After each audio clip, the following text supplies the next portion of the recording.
Bienvenue sur le plateau de Focus Eco. Nous allons parler de Chypre aujourd'hui. C'est évident, on a l'impression que le pays est en train de se désintégrer. On nous a expliqué aujourd'hui, Chypre est sauvée, tout le monde est content, tout le monde est fier, sauf la population et sauf les gens qui ont de l'argent sur les comptes des banques chypriotes. Je résume, une banque est fermée, la deuxième banque du pays sera fermée, donc mise en faillite, et la première, la Bank of Cyprus, la banque chypriote, on prend des mesures énormes qui frisent l'expropriation des déposants de cette banque, n'est-ce pas, Sandrine? Alors en fait, on va mettre un peu d'ordre dans tout ça, parce qu'il y a plein de points dont vous avez parlé. Premier point, c'est comme vous avez dit, les côtés positifs pour les gouvernements. C'est-à-dire que le gouvernement de Chypre, lui, peut dire, même si c'est très dur, les mesures sont terribles, mais il peut quand même dire qu'il est arrivé à un accord et qu'il a évité la banqueroute, qu'il a évité la faillite, la défaillance de paiement de Chypre. Et la sortie de Chypre de la zone voilà, euro. tout à fait. Alors ça, c'est plutôt les Européens qui peuvent dire, nous, on a évité par ça la sortie donc, de Chypre de l'euro. On a maintenu notre monnaie unique, donc ça, c'est important pour l'Europe. D'ailleurs, on avait peur, on parlait déjà de crise systémique, de risque systémique. Absolument. Et d'effet domino, que si Chypre sort, les autres pays vont sortir, et la zone euro se désintègre. Absolument. C'est très important pour l'Europe, en fait, pour l'Union européenne, d'éviter qu'un pays faisant partie de l'Union soit éjecté de l'Union pour des problèmes économiques. Donc ils font tout pour sauver, comme ils ont fait pour la Grèce, comme ils font pour l'Espagne, l'Italie, tous les pays qui sont en crise. Pareil pour Chypre. C'était très important pour l'Europe quand même de les maintenir à l'intérieur de l'Europe dans la monnaie unique. Donc ça, ils sont arrivés à un accord, ils sont contents. Même Chypre ne représente pas grand-chose économiquement. Absolument. Pour la zone euro, c'est 0,2%. Mais c'est simplement, on a toujours peur de faire un précédent. Si le premier pays sort de la zone euro, qu'est-ce qui va se passer pour les autres? Ça va créer une panique et ça risque de faire effectivement le fameux effet domino. Donc, même une petite économie comme Chypre, c'est important qu'elle soit maintenue dans la zone euro. Mais ça veut dire qu'on n'a pas sauvé Chypre, on a sauvé la zone euro. Et les banques. Alors, on a sauvé les deux. C'est-à-dire qu'on a sauvé... Chypre n'a pas fait dépôt de bilan, c'est-à-dire qu'ils peuvent continuer à payer leurs dettes. Ils peuvent continuer à recevoir des liquidités donc, de l'Union européenne. Par contre, c'est sûr qu'aujourd'hui, si vous avez de l'argent déposé dans les banques à Chypre, c'est un petit peu stressant. Donc, plus que ça. Hein. Même plus que ça. Voilà, c'est-à-dire la première banque chypriote qui est la Bank of Cyprus, tout le monde qui a déposé plus que 100 000 euros, qui a un compte avec plus de 100 000 euros, perdra entre 30 et 40% de son capital. Voilà, en fait, ils vont assainir le bilan de cette banque, ils vont dégraisser le bilan de cette banque. Via l'argent des clients. Ils vont le pomper dans le dépôt des clients, absolument. Donc, on pense que ça va être entre 30 et 40%. Alors, comme vous l'avez dit, il y a 100 000 euros qui sont garantis par la BCE, par l'Union européenne. Donc ça, si vous avez que 100 000 euros sur le compte, ça ne va pas être touché. Mais si vous êtes au-delà de 100 000 euros, proportionnellement à ce qu'ils auront besoin, ils vont servir sur le compte. Oui, c'est assez énorme. Je crois qu'on n'a jamais vu ça dans l'histoire du capitalisme. C'est assez énorme. C'est un précédent qui, à mon avis, va changer toutes les règles, pas seulement à Chypre, mais toutes les règles au niveau des banques, au niveau de... jusqu'à aujourd'hui, un petit investisseur hésitait... je préfère laisser parfois mon argent à la banque, pas l'investir, laisser avoir un dépôt de 0,1, 0,2 ou même 0, mais je sais que mon argent est à la banque, je suis tranquille. Aujourd'hui, ça va changer, tout va être changé. On se dit, l'argent est à la banque, mais on n'est plus à l'abri de rien. De le revoir. Donc voilà, bon, c'est un cas extrême quand même. Hein. Ça va pas arriver dans tous les pays du monde. C'est vraiment extrême. Espérons. Il ne faut pas non plus tomber dans la panique. Mais c'est vrai que c'est un précédent auquel on avait du mal à penser que ça pouvait arriver. Est-ce qu'on peut dire que c'est dans la lignée de la punition des riches? Comment on essaie de trouver des coupables, des responsables à la crise, etc. Maintenant, on punit les riches. Non, je ne crois pas que ce soit ça. Moi, j'ai plus l'impression qu'on prend là où il y a. Donc, ils ont besoin de trouver de l'argent, des capitaux. Et ils prennent là où il y a des capitaux.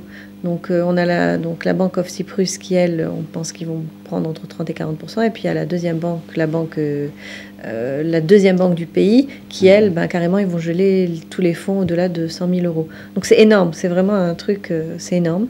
Mais la deuxième banque, elle fait faillite. On la met en faillite. Absolument. Et c'est comme ça qu'ils sauvent plus ou moins leur économie. Parce que c'était la banque qui avait le plus de problèmes économiques. C'est vrai, comme je vous le disais, à partir d'aujourd'hui, je pense qu'on va passer sur... on va essayer de trouver de nouveaux repères au niveau du monde bancaire. En fait, on peut dire... est-ce qu'on peut dire que c'est un peu fait exprès, entre guillemets, parce que Chypre est dans l'œil des Européens de la zone euro depuis longtemps. On n'aime pas les pays offshore, on ne veut pas de paradis fiscal. Est-ce que c'est un peu... C'est pas fait exprès, parce qu'ils auraient certainement préféré que Chypre ne soit pas dans cette situation, ouais. Mais c'est sûr que c'est un statut un peu spécial qu'a Chypre, qui jusqu'à...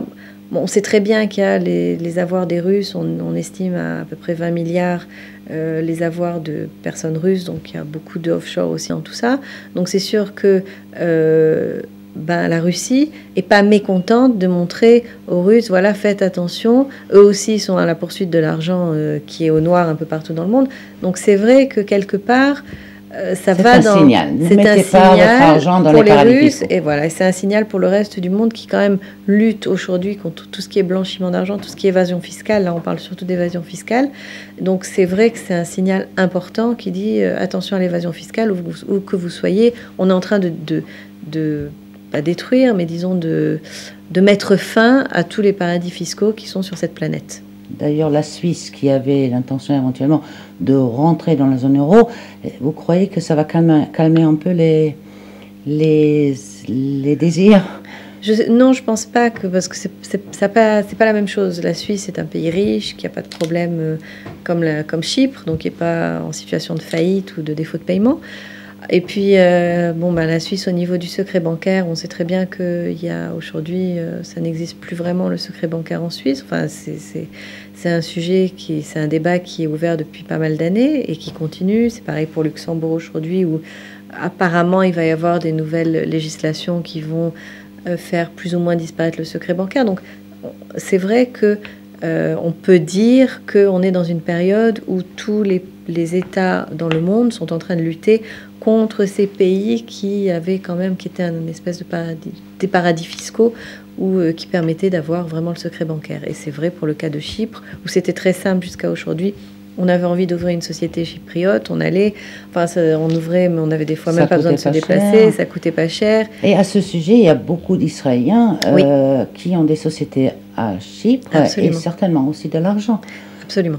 Donc absolument. Israël va toucher, c'est-à-dire les investisseurs ou les capitaux israéliens vont être touchés, pas seulement les Russes. Oh, bien sûr, tous les gens qui ont, c'est pas que les Russes qui ont de l'argent à Chypre, il y a des gens aussi qui ont des sociétés qui fonctionnent, c'est pas simplement du blanchiment d'argent, faut pas tomber dans l'excès inverse, c'est une économie, c'est un pays, donc tous les gens qui ont des dépôts vont être touchés, pas simplement les Russes qui ont mis de l'évasion fiscale, non, c'est tous les gens qui ont de l'argent. Et évidemment, il y a beaucoup d'Israéliens puisqu'on est tout près, donc c'était facile. Exactement.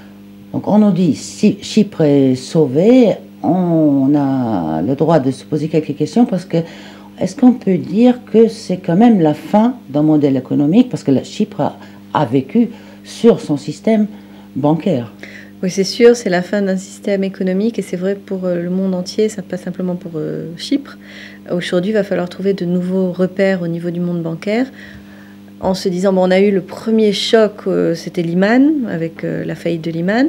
Là, on est encore dans une autre étape. On est dans l'étape où les gens qui ont des dépôts à la banque, leur argent est gelé, ou bien ils ont le droit de retirer 100 € par jour au distributeur. On ne sait pas si on va pouvoir faire des virements. C'est un autre degré. Lehman, voilà. on avait investi, on voulait gagner de l'argent. Exactement. On l'a perdu, on connaît les risques.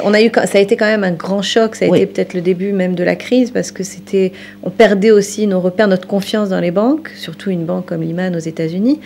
Aujourd'hui, ça touche les petits investisseurs, ça va toucher les gens qui ont besoin de 200-300 € pour acheter leurs fruits et leurs légumes.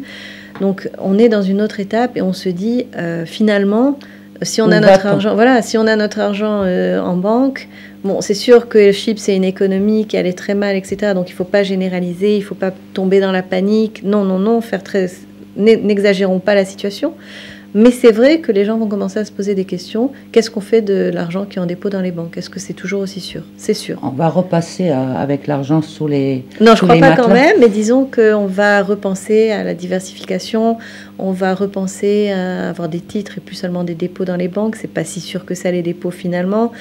Il va y avoir une nouvelle... on va devoir penser différemment la façon comment son argent est sécurisé au maximum. Dernier point, en ce qui concerne les paradis fiscaux, il en restera toujours un. D'ailleurs là, ceux qui ont de l'argent, beaucoup d'argent, vont le mettre à Singapour par exemple, où le secret bancaire est encore intact. On va de plus en plus loin pour mettre son argent si on en a. Alors, si on a de l'argent et qu'on n'a pas envie de le déclarer, que c'est du offshore, eh ben oui, effectivement, les taux se resserrent de plus en plus et ça devient de plus en plus compliqué. Donc je pense que ça va être quelque chose qui va disparaître et c'est le but de tous les États de faire disparaître cet argent non déclaré, non fiscalisé. Oui, on va de plus en plus loin.